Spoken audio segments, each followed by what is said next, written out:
Билим айтыш. 2015-жылы сентябрдын 10-унда Кыргызстанга биринчи жолу келдим. Тайкем болгон экен, чоң комуз чолчу дейт. Мындай ырым болот экен деп анан биринчи тырмагыңды алып ошол тайкеңдин эр токумуна салып койгонбуз дейт да. Билим айтыш долбоорунан чынын айтайын, чыныгы киреше алган жокмун. Ар бир нерсе ниетке байланыштуу. Кандай ниет кылсаң, жолуңан ошол нерселер чыга берет экен да. Меники ошондой, билбейм башкалардыкы. Тойго чыкса, "Ай, канчага келип бересиң? Кандай?" деп чакырат да. Мисалы бирөөлөр сахнада деле чындыктырдагым келет. Долбоор жаңы башталганда менин подписчигим 12 000 болду. Азыр 20 000ге жеттим. Бирок үйдө нервин яраттым да. Билим айтыш подкасты Асель Соронбаева менен. Билим айтыш. Салам достор, бул Билим айтыш подкасты жана мен Асель Соронбаева.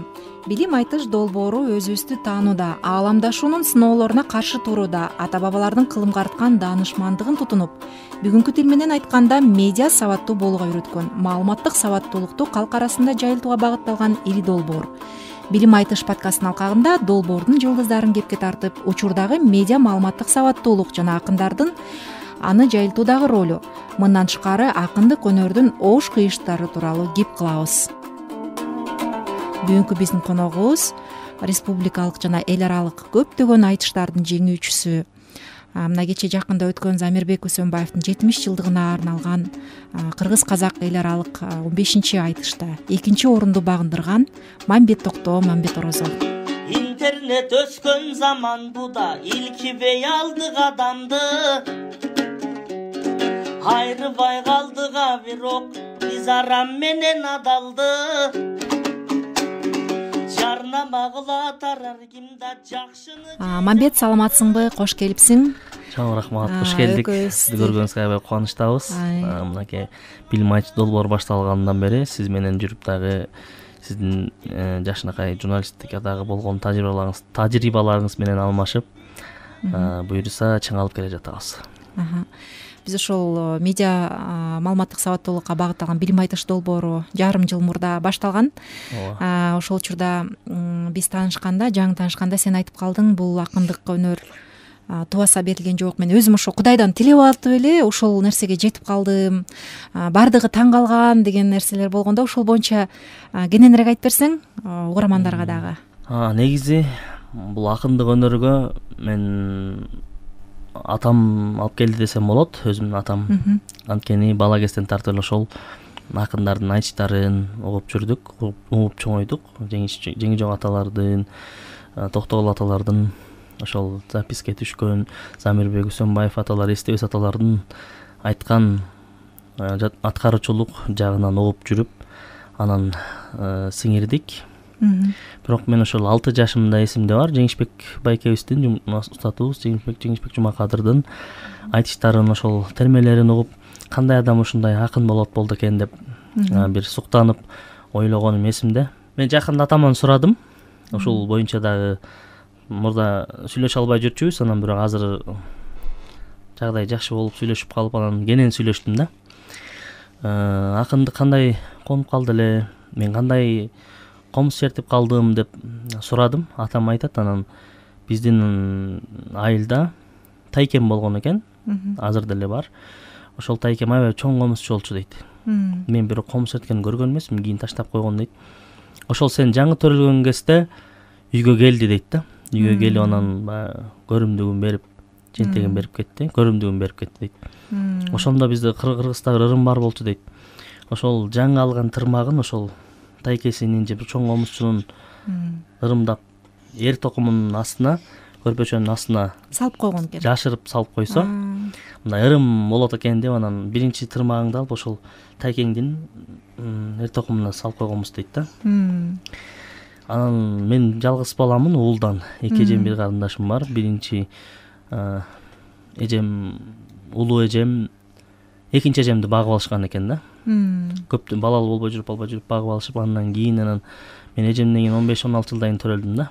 Анан ырымдашып, апамды айылдагылар көп эме кылышыптыр. Сен төрөбөйсүң, андай мындай деп ардантышып, анан барбаган дарыгер, барбаган жери калбаптыр. Анан бир кишиге барганбыз дейт. Чабылекейдин чумурткасын ичсең, мындай ичип көр деп айткан экен да. Анан ошол чабылекейдин жумурткасын таап ичкенбиз дейт. Атам айтып калды, сен мурдуңан баштап, мурун учунан куяңыма чейин мең болгон экен, азыр кал деп койгон бала кезде. Анар деп коет экен го. Ошондой болгон экен да. Чабылекейдин эмеси сыяктуусуң. Анан ичимде бир эки жолу мындай чабылекейдин сайраганын укканмын деп апам айтып калды. Анан балким ошолордун таасири болгон чыгар эми. Бирок алдынан деле эмес болуш керек. Бала кезден ошол ниет кылган экен үйдөгүлөр да, апамдар дагы ушундай бир өнөр адам болуп калсын деп, анан баягы жаштын тилегин берет деп мен дагы өзүм ошол акындык жагын тиленип алдым да Кудай тааладан. Ушундай намаз окучумун. Ар бир намазымда акын болсом экен, жок десе жамакчы болуп калсам экен, ушундай эл журтубузга бир жакшы үлгүлөрдү калтырган, жакшы сөздөр калтырган акын болсом экен деп тиленчүмүн. Буюрса тилегим кабыл болду. Жакшы.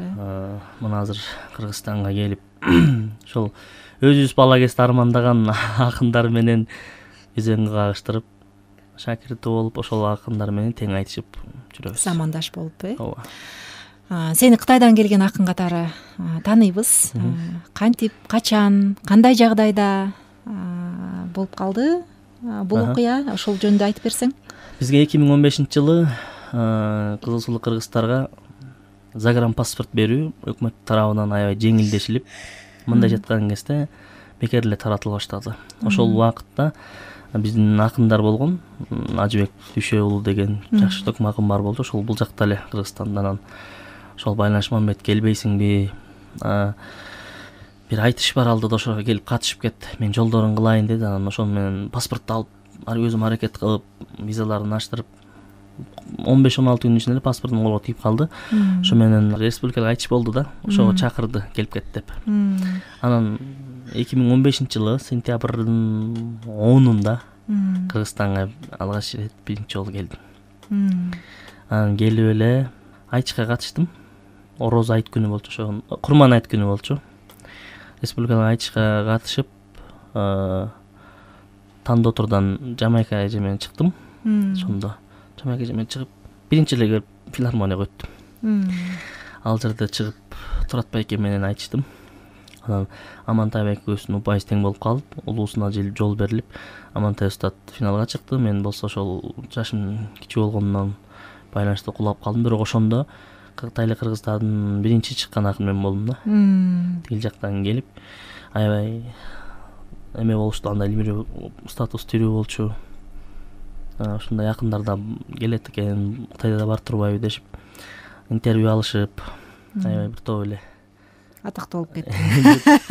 Жылдызың жанып. Акындардын арасына сиңип кетишиме, баягы ошол өнөрдү аркалап калышыма аябай себепчи болду да. Анткени келип эле 15 күндүн ичинде чоң айтышка чыктым. Анан ошону менен Кыргызстанда калып калууну чечтиң биротоло. Негизи ошол айтышка келем деп эле чыккам. Кыргызстандан атамдан уруксат алып айтышка эле барып келем деп, анан келип, анан окугум келип, анан ошол жакта калайын деп, окуйн деп чечтим. Негизи башында калайын деген деле ниет жок болчу. Анткени мен атам жалгыз баласы болчумун. Анан кийин саясат ар кандай болуп кетип, эки жака барып келе албай калып, анан азыркы учурда Кыргызстандын жаранымын. Жакшы.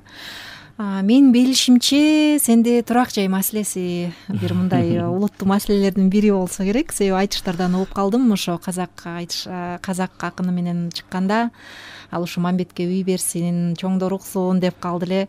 Андан кийин ошол Мамбетке үй берген имиш деген имиштер да тарап кетти да. Ошол окуянын чоо-жайын айтып берсең, кандай болду эле? Ошол айтышта үй маселеси козголду. Казак тууганыбыз изилдеп чыккан акындарды эметкен экен. Анан айта берейинби дейт, үй маселеси боюнча мейлиңиз, байке айтсаңыз айта бериңиз деп. Анан сахнага чыгып айтыштык. Азыркыга чейин чалуулар болгон жок. Мени уккан киши жок дебейсиңби? Чоңдордон. Үй бериптир дегеним жакшы тилек го, пенденин оозунда болсо периштенин кулагында дейт. Ооба. Эгер болуп калса, эгер колдой тургандар болуп, өкмөттөн болобу, башка жактан болобу, акынды колдойт электесе, андан бетер жакшы. Бирок өзүм аракет кылып атам буюрса.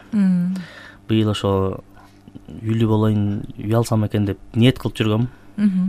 Ар бир нерсе ниетке байланыштуу экен. Ооба. Кандай ниет кылсаң, жолуңан ошол нерселер чыга берет экен да. Меники ошондой, билбейм башкалардыкы.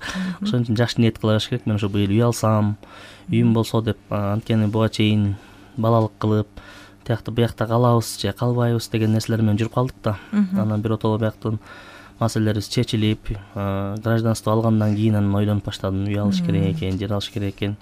Уже жашыбыз 30га келип баратат, балдарыбыз чоңоюп келатат дегендей. Бирок сен ошондо үй бүлөнү бул жактан куруп атасың да. Ооба.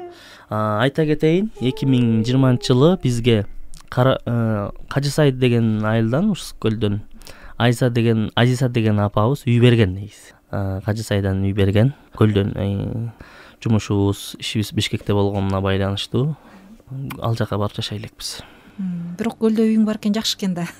Жайында келип турганга, кийинки суроомдай, ошо билим айтыш долбоору жарым жылдан бери ошо ментарлык кылып, эксперттер ар кандай сессияларды өтүп, анан кийин чоң финалдык айтыш болбодубу, ошондо өсүш болдубу? Деги эле ошо билим айтыш долбоорунан эмнени алдың, кандай өзгөрдүң? Билим айтыш долбоорунан мен өзүм чынын айтайын, толук киришип эмете алган жокмун. Өзүңүзгө да мурда айткам. Мындай өзүм чечинип, мындай чыныгы кирише алган жокмун. Анткени баш отум менен кирише алган жокмун. Анткени айтыштар болуп атты, бизде манас театр ачылып, тияк биякта жумуштар болуп атты. Өзүмдүн деңгээлимде ыраазы болуп эметкен бир-эки эле айтышым болбосо, термелер салгандачы калган баш отум менен кирише албай койдум. Бирок көп нерселер алдык. Мен болта Мелис агайдын сабагынан, Кыргызстандын ошол Кытайда экен кезде мен ойлонуп башташым, бул Кыргыз деген каякта, биз биякта эмне кылып жүрөбүз? Биздин элибиз ким? Биздин билбейсиң, жала баш жаш бала экенсиң. Мен ошону сурай берчүмүн атам апаманчы, биз каяктабыз? Биз кыргыздар деген ким бул? Кыргызстандан пайгамбар чыкканбы? Кыргызстан акын чыкканбы? Кыргызстан башчы болгонбу деп эле ушинтип кызыгып сурай берчүмүн да. Алар деле мындай Кыргызстан деген ушундай совет деп койчу, советте кыргыздар бар деп эле ушундай жалпы жонунан айтып койчу. Анан деле бизге тарыхты көп деле түшүнгөн, жазган адамдар билбесем, карапайым эл көп деле билбейт да ал жактачы. Ошентип кызыгуулар менен жүрдүк да.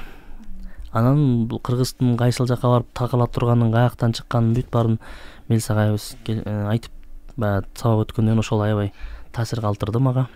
Бизге акындарга болгон билим айтыштын мамилеси аябай жакшы көңүлгө калды, эң жибитерлик.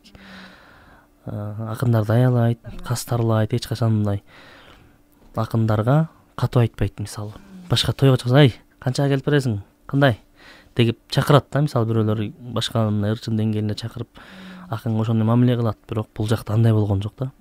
Акынды касиетти баалап түшүнгөн адамдар болду. Көп нерселер алдык буюрса. Анан эми да иштешсек, эмикисинде буюрса баш отум менен киришип, көңүлүмдү жакшы коем деген ниетим бар. Рахмат, ошо чын жооп бергениңе. Кийинки долбоор улана турган болсо, ошол медиа маалыматтык сабаттуулукка басым жасалат деп ойлойм. Сабаттуулук боюнча да айта кетейин раз. Айта кет. Бизде айтайын. Эме долбоор жаңы башталганда менин подписчигим 12 000 болчу. Азыр 20 000ге жеттим. Ошо долбоордун артында сен катталуучу да чогултуп алыптырсың. Өзүңө бир кандайдыр бир деңгээлде атактуулук да келген экен, Анда сахнадагы Мамбет, үйдөгү Мамбеттен 3 кандай айырмасы бар? Келечекте сураш. Эң жакшы билген адамдай, баарын көрүп турат. Өзүңдүн жеке оюңчу, жеке пикириң? Мен кандай болсом ошондоймун. Негизи адамдын мүнөзүнө жараша ырчат дейт го. Калп айтпайм. Балдар деле билишет, мындай көп калп айткайм. Ошого жараша сахнада деле чындыктырдагым келет. Жаркылдап турасың. Жаркылдап турам. Бирок сахнада болушунча мындай өзүмдү эркин кармаганга аракет кылам. Бирок үйдө мындай нервныйракмын да. Түшүнүктүү. Акыркы суроомдай болсун. Негизи эле медиа маалыматтык сабаттуулук деп атпайбызбы? Маалыматты туура кабыл алуу, фильтрден өткөрүү, жалган маалыматты ажырата билүү деп атабыз, манипуляцияны ажырата билүү. Ошо деги эле ошо медиа сабаттуулук сен үчүн эмне? Акындардын ролу кандай аны калк арасында жайылтууда? Медиа сабаттуулук бул сиз өзүңүз айтып өткөндөй бул фильтр да. Ар бир сөздүн, ар бир маалыматтын анын туура маалыматы бар, туура эмес маалыматы бар, аны мурда биз деле билбей эле колдончудук да, мына сиздин бизге берген сабагыңыз аркылуу түшүнүп жеттик да. Медиа сабаттуулук Бирок деген. ага көп баш оту менен кирген жокмун атпайсыңбы? Жок, мен ага баш оту менен кирбедим деген жана тапшырмалар боюнча. Аткарган жагынан. Тапшырмалар аткарган боюнча мен ошол күндөр бир нерсе болуп калат, ошол күндөр бир нерсе болуп калатты. Мындай төкмөлөктүн эле айланасы менен чыгарып калдым. Бирок баш оту менен кириштим десем деле болот эмеге. Мындай медиа сабаттуулук жагынан анткени мурда маалыматтарды уксак ушундай турбайбы деп калчубуз да. Дароо ишенип. Дароо ишенип, азыр болсо анын эки көз менен карап дегендей, артына айланасын карап фильтрлеп калдык.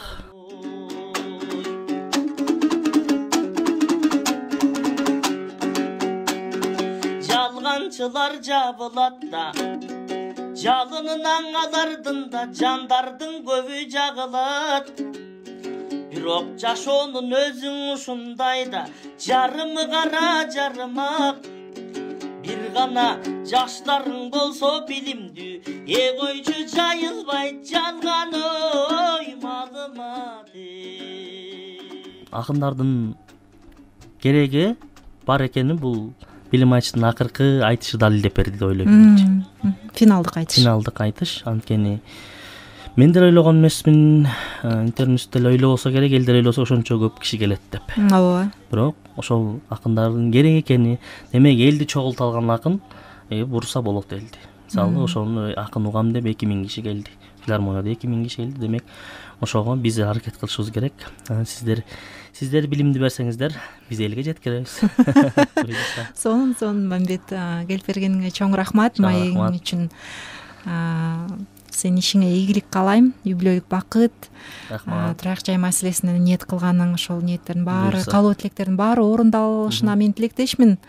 Эмгегиңдин баарын акыбети кайтсын. Буюрса, быйыл өзүм аракет кылам. Чогултуп аткан тыйындарым бар, буюрса өкмөт бербесе да өзүм алам буюрса иншалла. Ооба, болсун. Сизге рахмат, чоң рахмат. Ошентип акындарды колдоп, билимиңиз менен бөлүшүп, бар болуңуз, аман болуңуз, ишиңизге ийгилик болсун. Чоң рахмат, Мамбет. Билим айтыш подкасты Асель Соронбаева менен. Билим айтыш.